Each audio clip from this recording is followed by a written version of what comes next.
In this second part of our algorithm review, let's examine more properties of algorithms, such as preconditions and postconditions. For preconditions, these are statements that describe a valid input.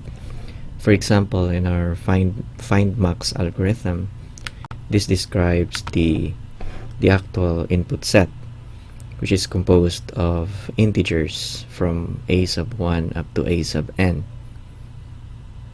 For post conditions, however, these are the output conditions, or it should satisfy when the program has run.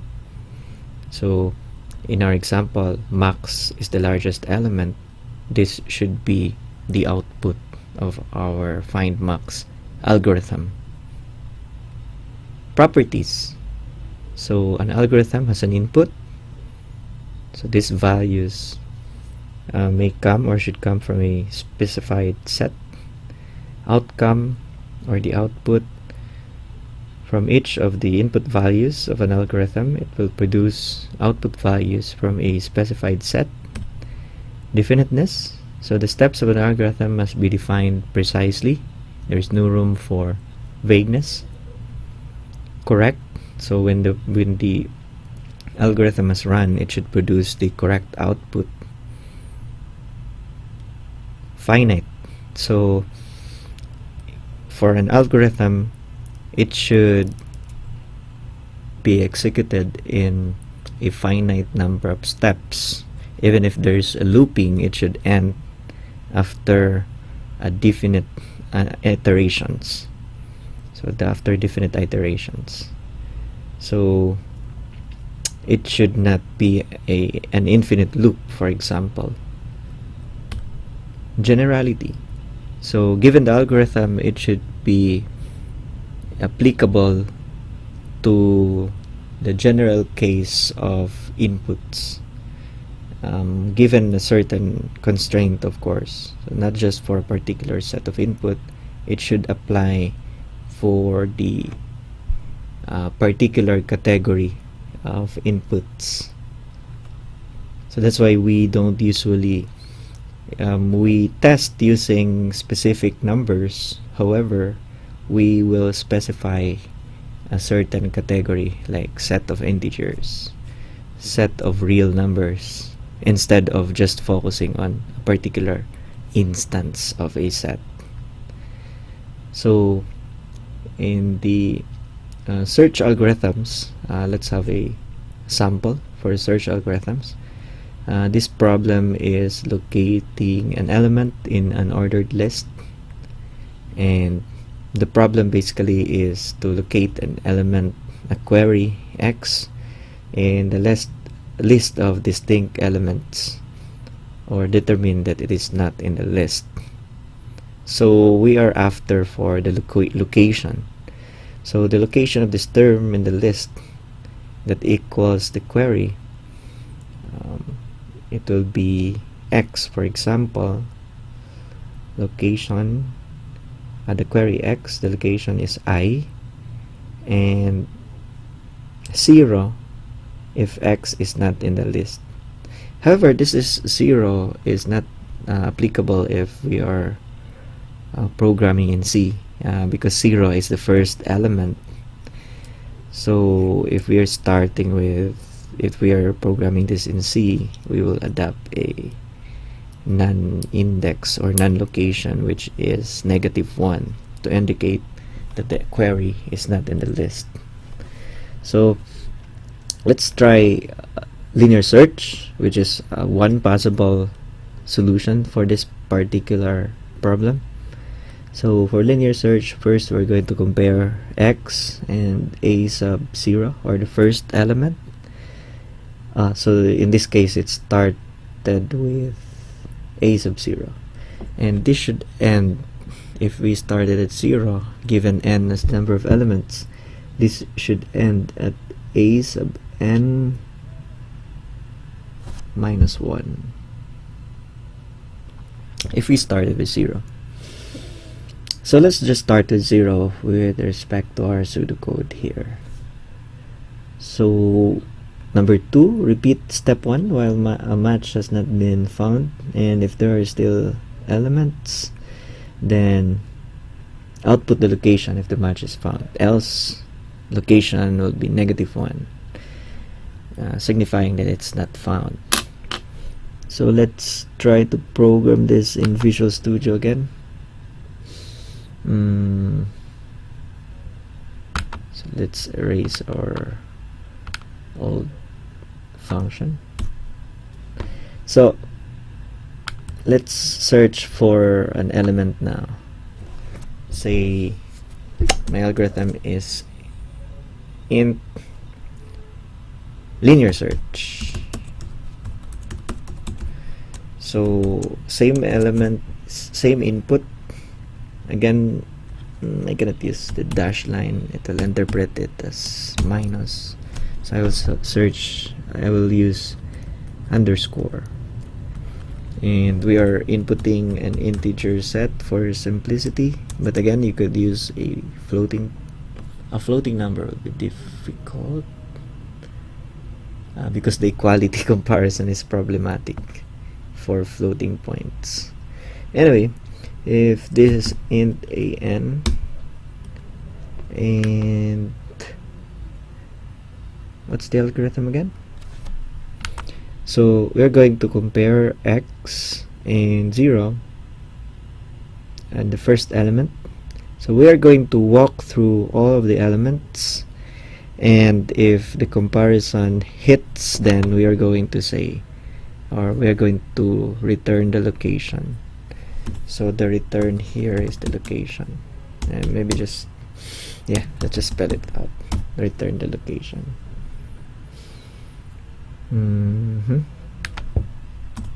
Declare the location, and I'm going to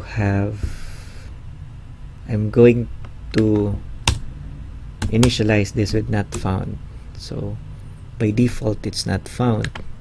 However, if I found it in the set, so for I from 0 up to n-1, so I less than or equals to n-1, again the index starts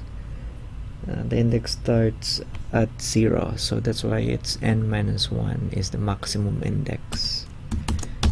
And let's just compare. So if I forgot to put the algorithm first in pseudocode, let's just do it. So in pseudocode, we have a linear search,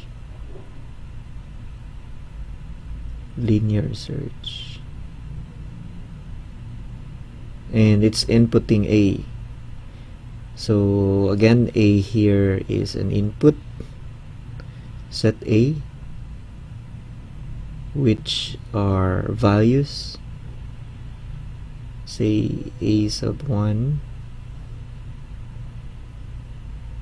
up to a sub n, and these values are integers. So I'm expecting an output which is the location. I forgot one input because I need for my input the query.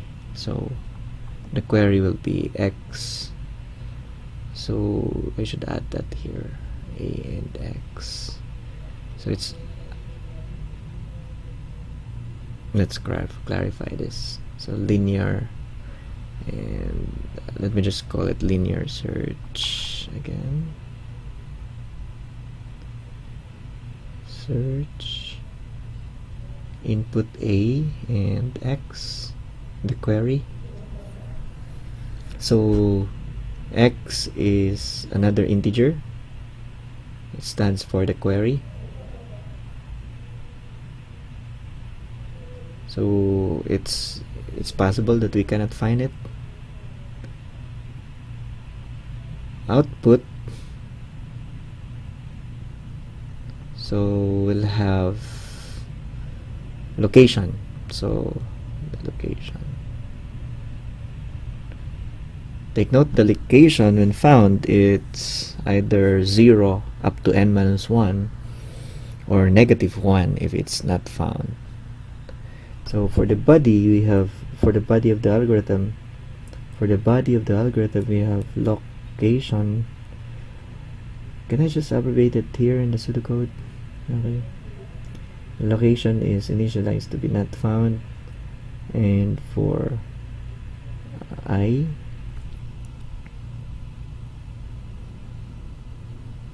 okay, so for I is from 0 up to n minus 1, or I started with 1 here, so it might be confusing. So let's start with 1. For 1 up to n. So 1 up to n, if found, so if x is equals to, if the query is equals to our x sub I, or this is a sub I,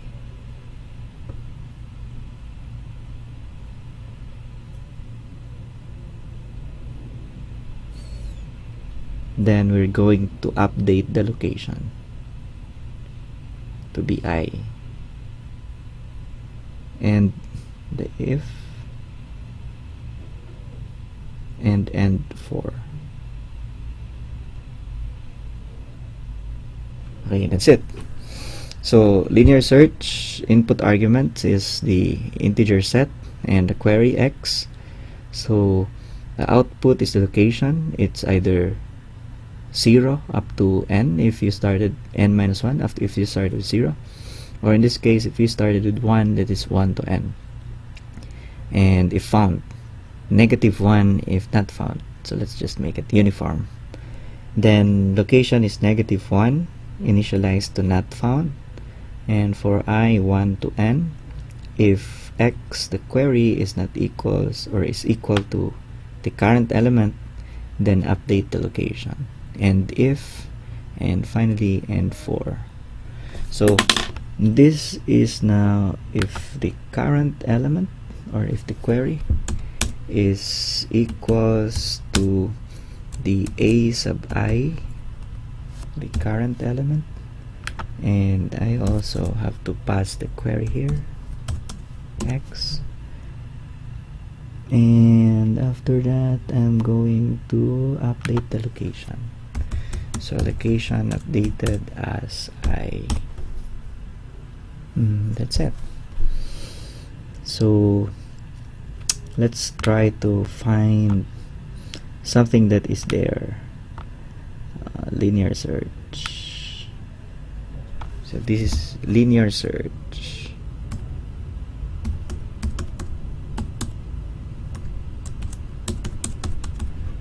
And I'm going to input x as well.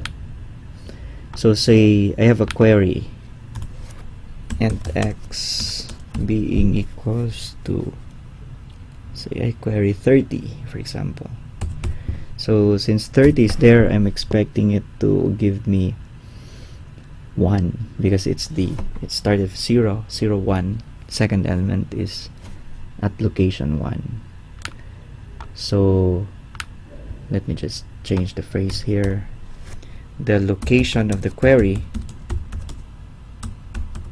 is %d, and then linear search of a given the integer set and the query x. Okay, so we have now our testing. Let's review the algorithm one last time. Initialize the location, compare, update the location if found, else it will stay not found. That's it. So let's try to compile this algorithm. Again, we're expecting 1 as the location here.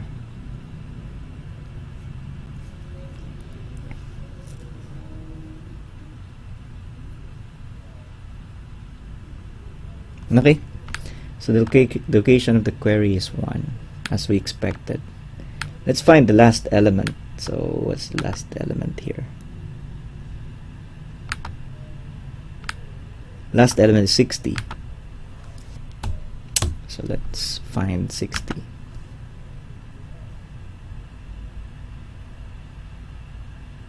Okay, the location of the 60 is 4. What else? Not found.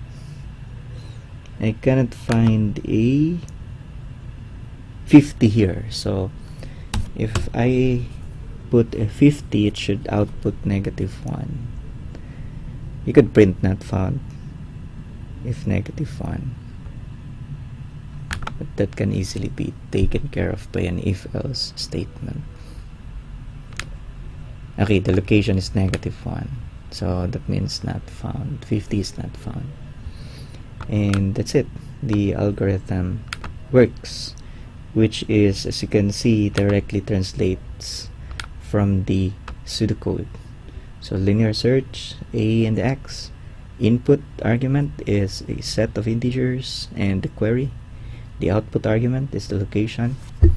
So initialize the location with not found, and then try to update it when we found a match, and then finally return the location. So that's it.